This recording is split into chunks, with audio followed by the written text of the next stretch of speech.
بسم اللہ الرحمن الرحیم۔ عزیز طلباء و طالبات السلام علیکم۔ میں ہوں آپ کی اسلامیہ کی ٹیچر۔ میں اپنے جماعت پنجم کے طلباء و طالبات سے مخاطب ہوں۔ جماعت پنجم بیٹا، آج کے تدریسی عمل میں ہم اپریل پلان کے دوسرے سبق اسلامیات میں شامل اپریل پلان کے دوسرے سبق مسجد نبوی کی تعمیر کا کاپی ورک تحریر کریں گے۔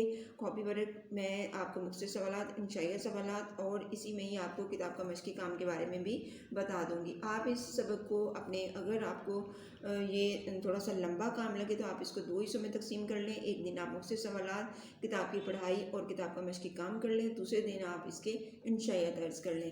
کتاب چاہے کام کتاب کا ہو یا کاپی کا ہو، آپ سب بچوں نے وقت پہ اس کو مکمل کرنا ہے۔ اگر آپ سب اپنا کام آج کا کام کل پہ چھوڑو گے تو یہ آپ کے لیے اچھی بات نہیں ہوگی۔ آپ خود ہی اس سے پھر کیا ہو، اس کو نقصان آپ کو خود ہوگا۔ مسجد نبوی کی سبق کے چیپٹر کی طرف آتے ہیں۔ مسجد نبوی سے مراد نبی کی مسجد۔ مسجد جیسے اللہ کا گھر، اور نبوی یہ وہ مسجد ہے جس کی تعمیر آپ صلی اللہ علیہ وآلہ وسلم کے ہاتھوں سے، آپ صلی اللہ علیہ وآلہ وسلم کے صحابہ کرام کے ہاتھوں سے۔ اس سبق میں بتایا گیا ہے کہ مسجد نبوی کی تعمیر کیسے، کس طرح ہوئی، اور اس میں کیا کیا اس کا مٹیریل میں شامل تھا۔ سب چیزیں اس میں جب آپ سبق پڑھیں گے، سبق کی پڑھائی جیسے کہ میں پہلے بتا چکی ہوں بیٹا آپ سب کی ہوم ورک کی ڈائری ہوتی ہے۔ آپ سب نے اپنے گھروں میں اپنے سبق کی جو پڑھائی ہے اس کو مکمل کرنا ہے۔ ایک بار اگر آپ کو سمجھ نہیں آتی 2 دفعہ پڑھیں، 3 دفعہ پڑھیں، اس میں سے آپ کویسچن بنایا کریں، سوال بنایا کریں، ان سوالوں کے جواب آپ دیکھیں، سوچیں کہ یہ جو میں نے سوال لکھا آیا میں اس کا جواب بھی بنا سکتا ہوں۔ یہ آپ کو لکھنے پڑھنے کی جو صلاحیت ہے اس میں مہارت حاصل کرنے کا بہترین طریقہ ہوتا ہے۔ اگر آپ اپنا کام اب بھی دوسروں کے اوپر رکھتے ہو کہ ہمیشہ ہم دوسروں سے مدد حاصل کریں اپنے کام کے سلسلے میں، تو یہ آپ کے لیے پھر کیا ہو جائے گا، آپ ہمیشہ دوسروں کے محتاج رہیں گے، آپ خود سے کبھی بھی کانفیڈنس پڑھائی میں بلڈ اپ نہیں کر سکیں گے اپنا۔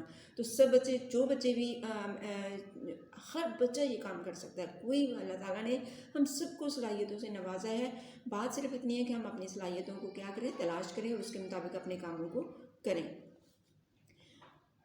آپ کو پتہ ہے جب مسلمان ہجرت کر کے مکہ سے مدینہ آئے تو مدینہ پہنچ کے آپ صلی اللہ علیہ وآلہ وسلم نے سب سے پہلے مسلمانوں کو کس کا، مسجد کی تعمیر کا حکم دیا۔ اور یہ مسجد سارا ہی سبق میں مسجد کے تعمیر کے مراحل جو ہیں وہ آپ کے سبق میں بتا دیے گئے ہیں۔ آپ نے جب پڑھائی کرنی ہے تو ان تمام باتوں کو غور سے آپ نے پڑھنا ہے اور پھر ان کو یاد بھی رکھنا ہے۔ آئیے دیکھتے ہیں سوال نمبر 1 میں کیا ہے۔ مسجد نبوی کی عمارت کس چیز سے بنائی گئی تھی؟ مسجد نبوی کی تعمیر نہایت سادہ تھی۔ مسجد نبوی کی جو تعمیر تھی وہ نہایت سادہ تھی۔ اس کی دیواریں کچی اینٹوں سے بنائی گئیں۔ تھوڑے تھوڑے فاصلے پر کھجور کے ستون کھڑے کیے گئے اور ان پر کھجور کی شاخیں، پتے اور گھاس ڈال دی گئی۔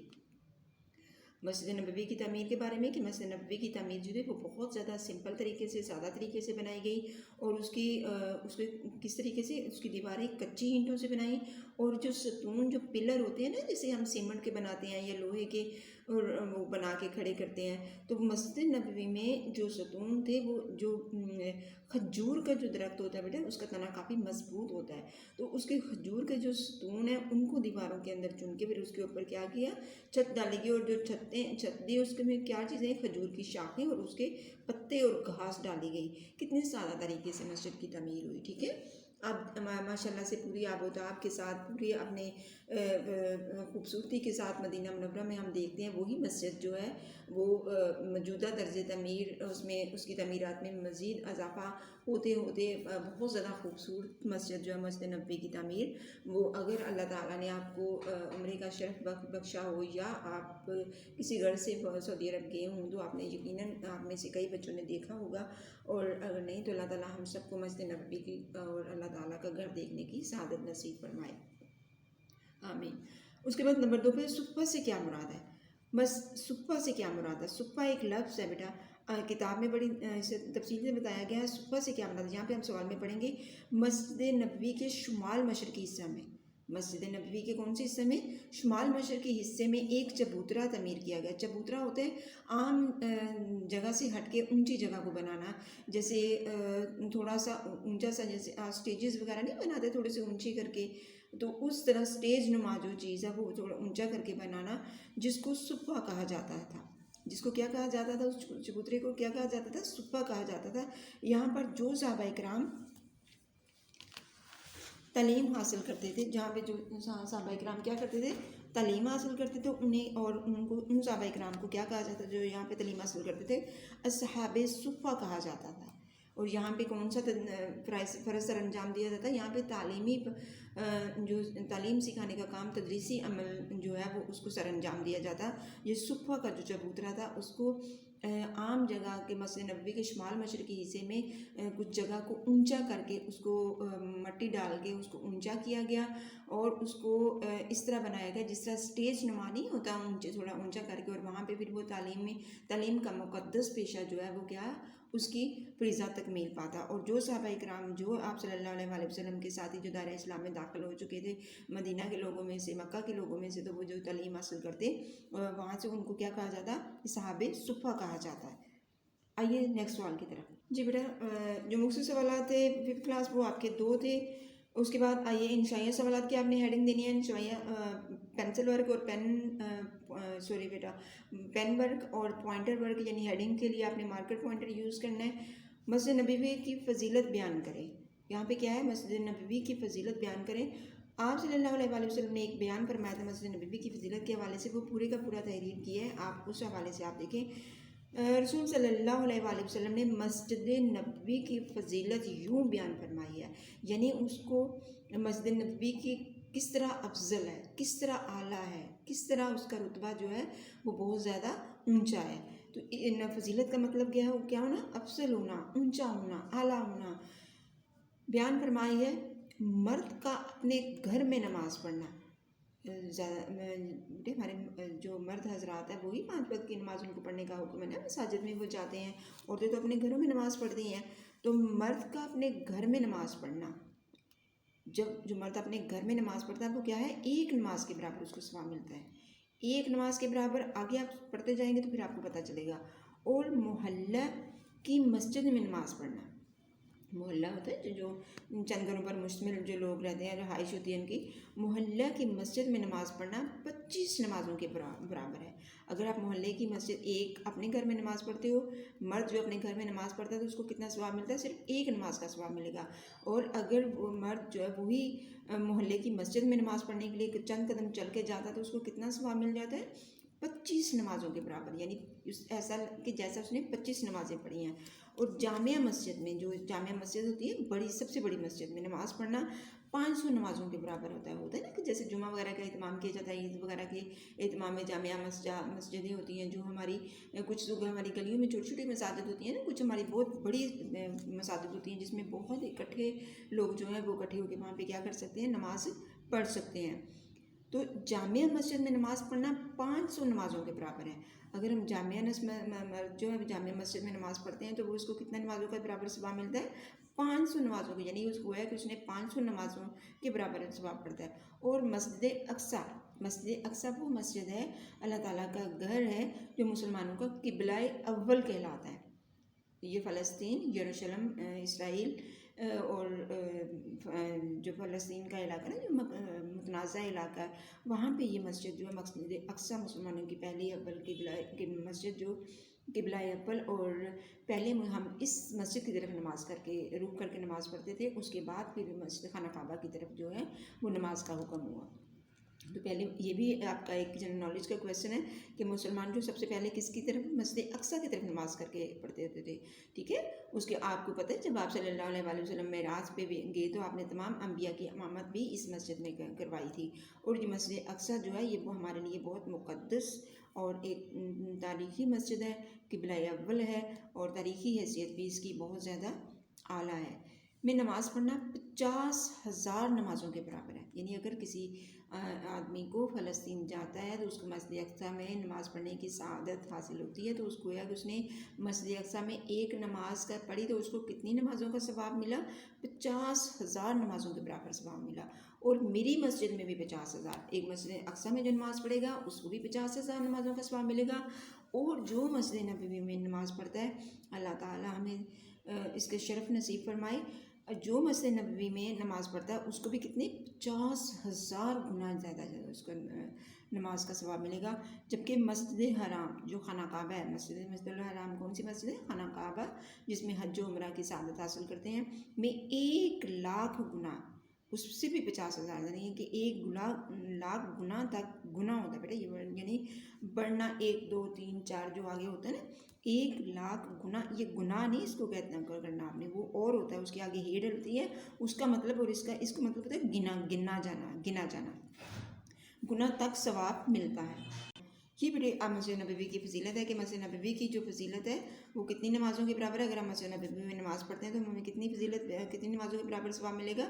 50,000 نمازوں کے برابر جو ہے وہ مسجد نبوی میں بھی ہمیں نماز کا ثواب ملتا ہے۔ اور اس کے علاوہ ہم نے باقی مساجد کا بھی پڑھ لیا کہ باقی جو مساجد ہیں، مسجد الحرام خانہ کعبہ میں ہمیں 1,00,000 نمازوں کا ثواب ملے گا، مسجد اقصیٰ میں بھی ہمیں 50,000 نمازوں کا ثواب ملے گا، مسجد نبوی میں بھی ہمیں 1 نماز پڑھیں گے تو کتنی نمازوں کے برابر ثواب ملے گا؟ 50,000 نمازوں کے۔ اللہ تعالیٰ ہمیں نصیب فرمائیے سعادت۔ اس کے بعد آتے ہیں نیکسٹ سوال کے، مسجد نبوی کی معاشرتی اہمیت تحریر کریں۔ مسجد نبوی کی معاشرتی اہمیت تحریر کریں، یعنی معاشرے میں اس کی کیا اہمیت ہے؟ معاشرہ کیا ہوتا ہے؟ جو لوگوں کے اندر مل جل کر رہنا، ایک دوسرے کے ساتھ آپس میں تعلقات قائم کرنا، ایک دوسرے کا خیال رکھنا، یہ ہماری معاشرتی زندگی ہوتی ہے۔ مسجد نبوی کی معاشرتی اہمیت تحریر کریں۔ نبی کریم صلی اللہ علیہ وآلہ وسلم مختلف معاشرتی معاملات کے متعلق صحابہ کرام سے مسجد نبوی ہی میں مشاورت فرماتے تھے۔ مشاورت کرنا یعنی صحابہ کرام سے، اپنے ساتھیوں سے، اپنے صحابہ کرام رضوان اللہ تعالیٰ علیہم اجمعین سے مشورہ فرماتے تھے، اور آپ مسجد نبوی سے ہی ہر طرف احکام جاری فرماتے۔ مسجد نبوی نہ صرف اللہ تعالیٰ وہاں پہ نماز پڑھتے تھے مسلمان، وہاں پہ جو اپنے معاشرتی کام تھے، جو بھی امور تھے آپ صلی اللہ علیہ وآلہ وسلم کے متعلق، لوگوں سے متعلق، کاموں سے متعلق، وہ بھی مسجد نبوی میں ہی صحابہ کرام سے مشورے فرماتے، وہاں سے ہی طے پاتے، وہاں سے ہی احکام جاری فرماتے۔ آگے آپ آپ نے تفصیل سے پڑھا ہوگا، وہاں پہ اگر کوئی سلنامہ ہو رہا ہے، کوئی کفار کے ساتھ جنگیں ہو رہی ہیں، کوئی انتظام ہو رہا ہے، کوئی نئی حکمت عملی ہو رہا ہے، تو یہ سارے امور کہاں پہ سر انجام پاتے؟ مسجد نبوی میں ہی پاتے۔ دین اسلام کو بلند کرنے اور اسلام کے دشمنوں سے مسلمانوں کو محفوظ رکھنے کے لیے جب جہاد کی اجازت ملی، یعنی مسلمانوں کو دین اسلام کو جب دیکھا کہ دین اسلام جو ہے اس کے لیے ہمیں ایک ایسی حکمت عملی کی ضرورت ہے جس کے مطابق اللہ تعالیٰ کے ہمیں ایک اہم حکم کی ضرورت ہے کہ ہم ان لوگوں کے ساتھ، کیونکہ بیٹا ہمارا دین اسلام میں جتنی بھی باتیں ہیں وہ اللہ تعالیٰ کی حکم کی صورت میں موجود ہیں، کہ اللہ تعالیٰ نے ہمیں جو باتیں اس کو آپ صلی اللہ علیہ وآلہ وسلم نے عملی طور پر، اور جب ایسے لوگ جن کو ہمارے اسلام سے خطرہ ہو، جو ہمارے لیے ہمارے دشمن ہوں، تو پھر ان کے ساتھ جہاد و قتال کیا ہے؟ فرض ہو جاتا ہے۔ تو جب جہاد کا جو فرض ہے، یعنی یہ لازم فرض ہو گیا، تو پھر اس کے بعد دشمنوں سے اسلام کو محفوظ بنانے کے لیے جو اجازت ملی، اس وقت ہر قسم کی جہادی سرگرمیاں، جو بھی اس کی جہاد کے لیے تربیت دی جاتی تھی، جہاد کے بارے میں مشورے دیے جاتے تھے، جہاد کے بارے میں کوششیں کی جاتی تھی، اس کے بارے میں جو سپہ سالار تھے وہ بنائے جاتے تھے، گروپس جنگ کے لیے روانہ کیے جاتے تھے، وہ سب چیزیں کس کے میں ہوتی تھی؟ مسجد نبوی میں ہی ہوتی تھی۔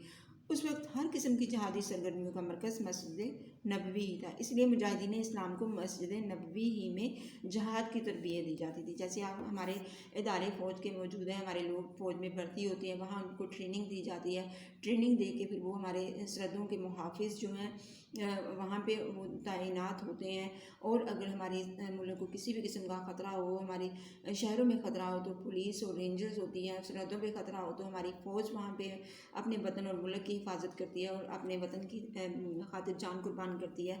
تو یہ سارا سلسلہ جو یہ ہمیں وہیں سے ملتا ہے، آپ صلی اللہ علیہ وآلہ وسلم کی حکمت عملی سے۔ ایون کہ جو دوسرے نان مسلم لوگ ہیں، انہوں نے بھی آپ صلی اللہ علیہ وسلم کی حکمت عملیوں کو اپنایا، اور ان سب کا مرکز کون تھا؟ کہاں تھا؟ مسجد نبوی۔ اس کے بعد آتے ہیں سوال نمبر 3 کی طرف۔ اس سبق سے مسجد نبوی کے کون سے پہلو نمایاں ہوتے ہیں؟ اس سبق سے بیٹا وہ سمپل سا سوال ہے، تھوڑا سا آپ کو سمجھنے میں مشکل ہوگی کہ مسجد نبوی کی میں جو کام کیے گئے اس میں کون کون سی حیثیتیں ان کاموں کی شامل تھی، اور کس کس پہلو سے کہ ہم وہاں پہ کیا کیا مساجد میں کام وہ کرتے تھے۔ مسجد نبوی کی جو حیثیت تھی اس کی کس کس لحاظ سے تھی؟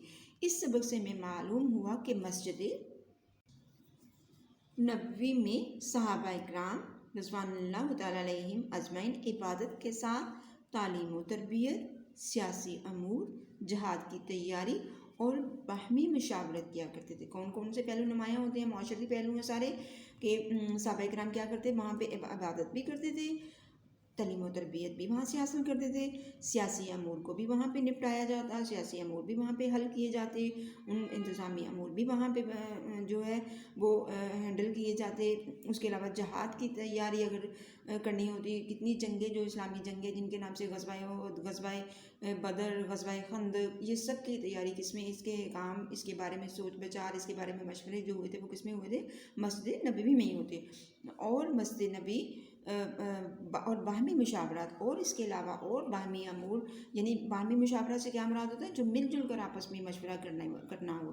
مسجد نبوی تمام شعبوں کا مرکز تھی، مسجد نبوی تمام شعبوں کا مرکز تھی۔ مسجد نبوی درسگاہ، تربیت گاہ، بیت المال اور دارالشورا۔